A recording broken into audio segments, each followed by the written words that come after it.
Assalamualaikum. Salah. Ya, Bang. Ya. Ayo, Bang. Ya.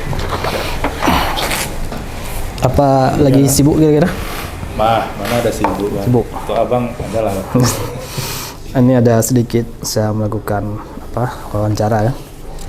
Terkait penelitian yang saya lakukan di DPMG Aceh ini, yaitu tentang penerapan data terbuka yang selama ini dilakukan seperti apa. Adapun beberapa hal mungkin yang ingin saya tanyakan. Yang pertama, dalam hal menangani mengolah data-data ini, data-data apa saja yang pernah dilakukan, seperti yang sifatnya tabular dalam bentuk tabel. Jadi kalau berbicara tentang pengolahan data, itu saya di sini ditugaskan juga kan, salah satunya untuk mengelola data perencanaan, monitoring, evaluasi, dan laporan. Ada juga data publik, Bang. Publik ya. Jadi kalau misalkan data perencanaan, monev sama pelaporan itu diantaranya itu mengelola data master RKA. Master RKA ya. Terus kemudian ada rekapitulasi data realisasi. Itu per triwulan. Ya. Terus kemudian juga ada rekapitulasi data dukung untuk pelaporan, kan seperti LKPJ, ya atau Renstra. Kalau misalkan data publik, terkait data publik itu kita ada mengelola data kelengkapan regulasi dari kabupaten kota. Jadi di situ apa-apa saja regulasi yang diterbitkan oleh kabupaten kota itu kita data. Nah, itu kita berkoordinasi sama kabupaten kota juga. Kabupaten kota. Baik. Terus berikutnya ada data siltap, pindahan aparatur desa, itu se-Aceh tuh, Bang, semuanya. Kemudian yang ada juga data rekapitulasi profil desa. Nah, ini sebenarnya sulit untuk kita dapatkan, tapi kita juga telah berhasil berkoordinasi sama DPMG Kabupaten Kota, sehingga data rekap profil desa ini kita dapatkan dari mereka. Seterusnya, yang selama ini dilakukan atau ditemukan dalam merekonstruksi tabel ataupun membuat tabel, itu kolom headernya bentuk dimensi kolom headernya seperti apa? Apakah bertingkat kayak gitu untuk header tabelnya? Iya. Itu sering, Bang, kita jumpai. Ada headernya itu dia itu kompleks sekali. Kenapa saya bilang kompleks? Karena di dalam header utama ada header sub header lagi lah. Betul. Seperti itu, Bang. Berarti banyak ya? Iya, banyak. Jadi makanya sebenarnya itu tantangan juga, Bang, dalam pengolahan data. Sehingga ada hal-hal tertentu pada saat kita mengelola atau menganalisis data itu perlu kita pisahkan. Perlu kita pisahkan. Jadi seperti yang Abang bilang tadi, salah satu yang itu adalah merge cell. Merge cell yang sangat sering kita jumpai. Banyak ya. Kemudian dalam melakukan proses pengolahan data yang berbentuk tabular, itu memakai aplikasi apa yang sering dilakukan? Aplikasi. Kalau aplikasi sejauh ini kita memakai aplikasi utama Excel. Baik. Karena ya seperti yang kita ketahui bersama kan, Excel itu memang tools perkantoran yang diciptakan oleh Microsoft Office, sehingga memudahkan kita. Jadi memang Excel ini sendiri dia sangat friendly, Bang. Jadi ada fitur-fitur atau fungsi-fungsi yang memang sangat mendukung pengelolaan data kita. Bahkan jika kita menelisik ke dalam lagi, itu ada fitur developer. Nah, developer itu sangat sangat bisa membantu untuk pengelolaan dan analisis data. Namun memang ada hal-hal yang anomali data, Bang, yang itu memang nggak bisa diakomodasi sama Excel. Nah, jadi mungkin kalau dari utamanya memang Excel utamanya. Kemudian pernah nggak dalam satu kolom itu, kadang-kadang dalam satu kolom itu mengandung dualisme elemen informasi atau lebih bahkan. Itu ada nggak Ya. unsur sebagai itu? Itu juga Ada ya? itu juga cukup sering, Bang. Cukup sering. Kenapa seperti ini, Bang? Karena sumber data kita itu kan dari berbagai sumber, Bang. Betul. Nggak semua pengelola yang mengelola data katakanlah dari bidang ataupun dari kabupaten kota itu dia memahami struktur data yang ideal. Iya, betul. Nah, sehingga ada kejadian yang seperti Abang bilang itu. Jadi ada dualisme ya. Jadi ambigu di situ, Bang. Betul. Jadi headernya ini tapi isinya itu bisa beragam gitu. Beragam. Padahal itu seharusnya bisa kita pisahkan kolom. Iya. Kita pilah kolom gitu. Nah, ini cukup repot, Bang. Repotnya apa? Ketika misalkan kita dapat data seperti itu, mau nggak mau kita harus pilah manual. Ya. Nah, itu dia, pilahnya itu yang cukup memakan waktu itu, Bang. Kemudian ada nggak diperhatikan misalnya isian dalam kolom itu, dalam sel itu semacam standarisasi huruf kecil, huruf besar, pemisah desimal dan lain itu ada nggak?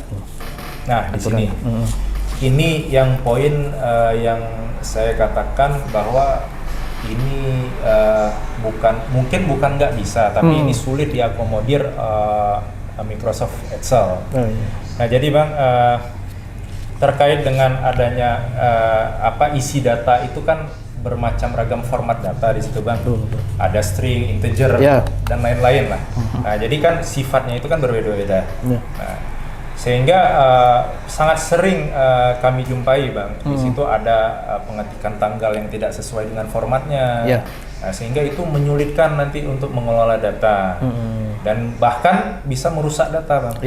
Misalkan katakanlah spasinya berlebih ya. Nah, itu paling sering pada penulisan nama atau alamat dan segala macam. Nah, jadi itu, Bang, salah satu poin yang sulit kita gunakan Excel untuk memperbaiki data tersebut. Jadi memang kalau ada kasus seperti itu, kami lebih memilih untuk menggunakan aplikasi OpenRefine. Nah, karena itu jauh lebih memudahkan untuk mengakomodir yang kesalahan seperti tadi. Oke. Sekarang ada yang namanya pengolahan format data yang bentuknya CSV ya, atau Comma Separated Value. Apakah Anda menggunakan file CSV ini? Kemudian untuk apa kalau di kantor? Ya, format CSV ini memang kalau berbicara data ini sangat sering kita gunakan CSV ini, Bang. Kenapa? Karena dalam kasus ekspor impor data dari aplikasi itu kita sangat memungkinkan dan sangat memudahkan jika menggunakan CSV. Pun kita, Bang, ketika kita mengolah data itu kami juga sering gunakan CSV itu untuk proses cleaning data. Sebelum data tersebut kita upload ke portal Open Data. Kemudian dari segi rekapan data mungkin di sini sebagai sentral rekapan data biasanya kan diperoleh data itu dari bidang teknis. Nah, file dari bidang teknis itu kebiasaan yang dikasih ke sini itu kebanyakan seperti apa? Nah, itu. Ini pertanyaan sedikit menggelitik nih. Kenapa? Seperti yang kita singgung tadi, Bang, nggak semua orang itu memahami karakteristik data yang ideal. Jadi memang secara umum dan bidang-bidang teknis itu mengirimkan itu memang format ekstensi XSLS atau rata-rata Excel. Rata-rata. Namun memang ada pada saat sikon sesuatu hal lah, maksudnya ada sesuatu dan lain hal lah. Jadi mereka itu terpaksa mengirimkannya PDF, Bang. Nah, jadi padahal data gitu, tapi ngirimnya PDF. Ya mau nggak mau kan tetap juga kita harus terima gitu kan. Nah, maka itu menjadi tantangan juga bagaimana nanti kita mengkonvert PDF itu ke dalam bentuk tabular. Mengekstraksinya kan? Ekstraksinya. Kemudian apakah selama ini pernah mengikuti pelatihan atau bintek terkait pengelolaan data ini, khususnya portal Open Data ini? Kalau ada, sejauh mana mungkin Anda memahaminya? Ya, pernah, Bang. Jadi kemarin itu kalau nggak salah terakhir kali itu tahun 2019.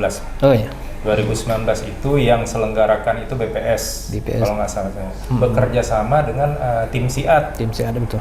Tim SIAD itu. Jadi memang di situ memang singkat, memang hanya 2 hari. Saya katakan 2 hari itu singkat, Bang. Kalau kita membahas tentang data gitu. Tapi kalau misalkan hanya sekedar pelatihan biasa, saya rasa 2 hari udah cukup gitu. Nah, jadi dalam 2 hari itu memang cukup banyak dibahas tentang bagaimana kita cleaning data secara efektif, terus kemudian kita itu menjadikan data itu berkualitas gitu, Bang, untuk sebelum kita nanti kita upload di open data. Ya. Nah, itu banyak sekali. Gitu. Terus ini mungkin yang terakhir ya, mungkin dari yang selama ini dilihat, harapan ke depan dalam optimalisasi kualitas data terbuka itu mungkin seperti apa? Ya. Pandangan. Harapan ya. Kalau misalkan kita berbicara harapan, saya ingin semua maksudnya begini, yang berkepentingan terhadap data ini memahami gitu.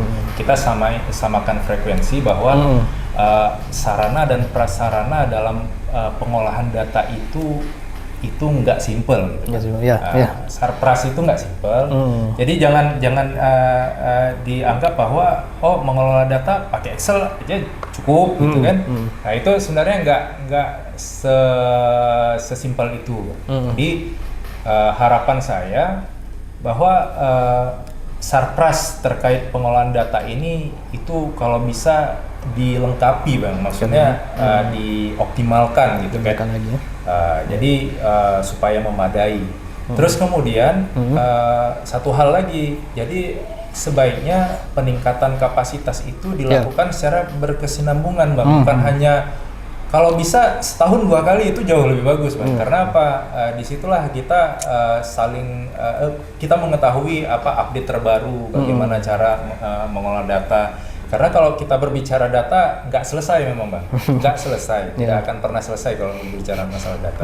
Jadi itulah 2 harapan saya, Bang. Jadi Sarpras harus memadai dan peningkatan kapasitas itu harus dilakukan secara berkelanjutan, berkesinambungan.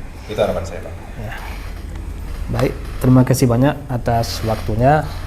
Mudah-mudahan ke depan penerapan open data ini akan semakin lebih baik untuk DPM. Dan ini mungkin akan saya tuangkan ke dalam laporan penelitian saya. Mungkin setelah jadi nanti saya akan cross check sekali lagi.